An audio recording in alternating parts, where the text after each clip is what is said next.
कृष्ण कुमार, कक्षा 10 भौतिक विज्ञान। इससे पिछले टर्म पर नेत्र की समंजन क्षमता के विषय में बता रहे थे। नेत्र लेंस की वह क्षमता जिसके कारण वह अपनी फोकस दूरी को समायोजित कर लेता है, इस गुण को नेत्र की समंजन क्षमता कहते हैं। ये मानव नेत्र है। इस मानव नेत्र में हम देखते हैं किसी वस्तु को, पीछे अनंत दूरी पर वस्तु रखी है, अनंत से जब किरणें आती हैं तो मानव नेत्र इन किरणों को रेटिना पर फोकस कर देता है और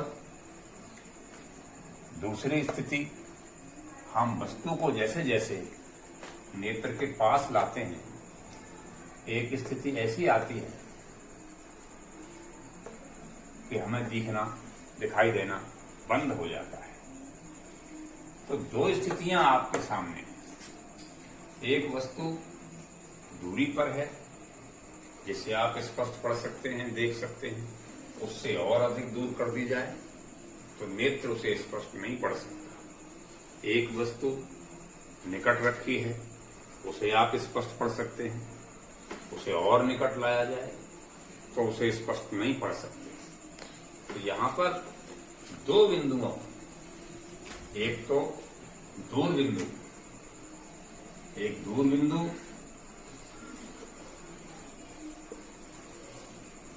और दूसरा निकट बिंदु।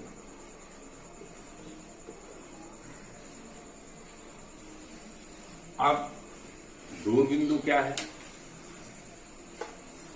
दूरी पर अनंत से आने वाली किरणें, यानी कि वस्तु दूरी पर रखी है और नेत्र उनको स्पष्ट पढ़ सकता है, उस वस्तु को, उसका प्रतिबिंब रेटिना पर बनता है। अनंत दूरी पर वह बिंदु जहां पर रखी वस्तु को नेत्र समंजन क्षमता लगाकर स्पष्ट रूप से पढ़ सकता है, वह दूर बिंदु है। इसी प्रकार नेत्र के निकट वह बिंदु जहां तक समंजन क्षमता लगाकर नेत्र उस वस्तु को स्पष्ट पढ़ सकता है, तो वह निकट बिंदु कहलाता है। अब दूर बिंदु अनंत पर माना जाता है स्पष्ट नेत्र के लिए, और निकट बिंदु 25 सेंटीमीटर दूरी पर माना जाता है। तो मानव नेत्र के लिए अनंत से लेकर और 25 सेंटीमीटर तक का क्षेत्र, यानी मेरे नेत्र से 25 सेंटीमीटर पर निकट बिंदु और इधर अनंत दूरी पर दूर बिंदु, और इन दोनों बिंदुओं के बीच का क्षेत्र दृष्टि विस्तार क्षेत्र कहलाता है। अब बात यह है कि धीरे धीरे आंख की समझ क्षमता कम हो जाती है। जब क्षमता कम हो जाती है तो नेत्र लेंस को पेशियां बहुत ज्यादा न सिकोड़ सकती हैं, न फैला सकती हैं। पहले भी आपको बताया गया था कि नेत्र की समंजन क्षमता की भी सीमा होती है।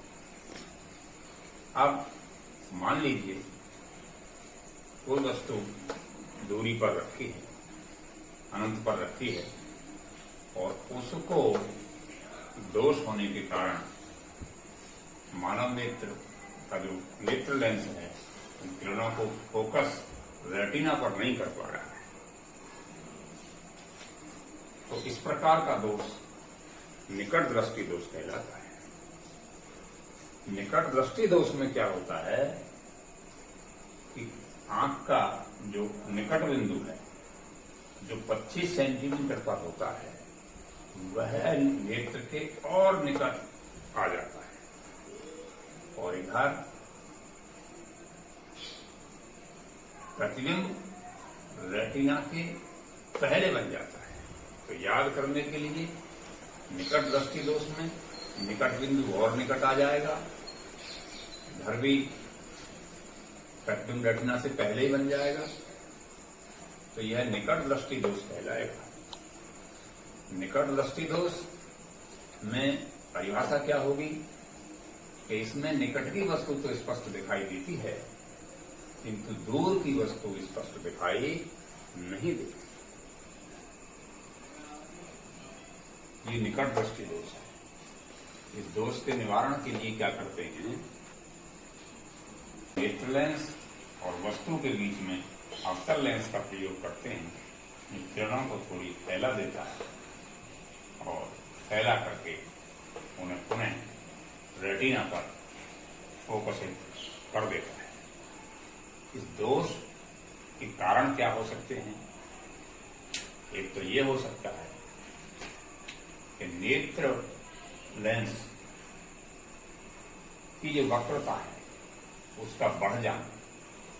वक्रता बढ़ जाने का अर्थ है उसकी फोकस दूरी कम हो जाना। और दूसरा कारण यह हो सकता है कि नेत्र लेंस और रेटिना के बीच की दूरी बढ़ जाए। इस कारण से निकट दृष्टि दोष होता है। तो इसका निवारण अवतल लेंस चश्मे में प्रयोग करके किया जा सकता है। दूसरा दूर दृष्टि दोष है। दूर दृष्टि दोष में क्या होता है कि दूर की वस्तु तो स्पष्ट दिखाई देती है, किंतु निकट की वस्तु स्पष्ट दिखाई नहीं देती। तो इस केस में क्या होता है कि नेत्र का दूर बिंदु और दूर चला जाता है, पीछे हट जाता है और उसे दूर की वस्तु स्पष्ट दिखाई देने लगती है। प्रतिबिंब भी रेटिना के बाहर बनने लगता है। इस दोष को दूर करने के लिए हम एक उत्तल लेंस का प्रयोग करते हैं। उत्तल लेंस अभिसारी लेंस है। ये किरणों को थोड़ा सिकोड़ देता है। जब सिकोड़ देता है तो इसका प्रतिबिंब पुनः रेटिना आर पर बन जाता है। इसके भी दोष होने के कारण है। वही कारण नेत्र लेंस की वक्रता का घट जाना, अर्थात फोकस दूरी का बढ़ जाना, या नेत्र लेंस और रेटिना के बीच की दूरी का कम हो जाना। तो इस दोष के निवारण के लिए हम उत्तल लेंस का उपयोग करते हैं। आज दूर बिंदु, निकट बिंदु, स्पष्ट दृष्टि की न्यूनतम दूरी, याद रहे कि स्पष्ट दृष्टि की न्यूनतम दूरी स्वस्थ नेत्र के लिए 25 सेंटीमीटर होती है।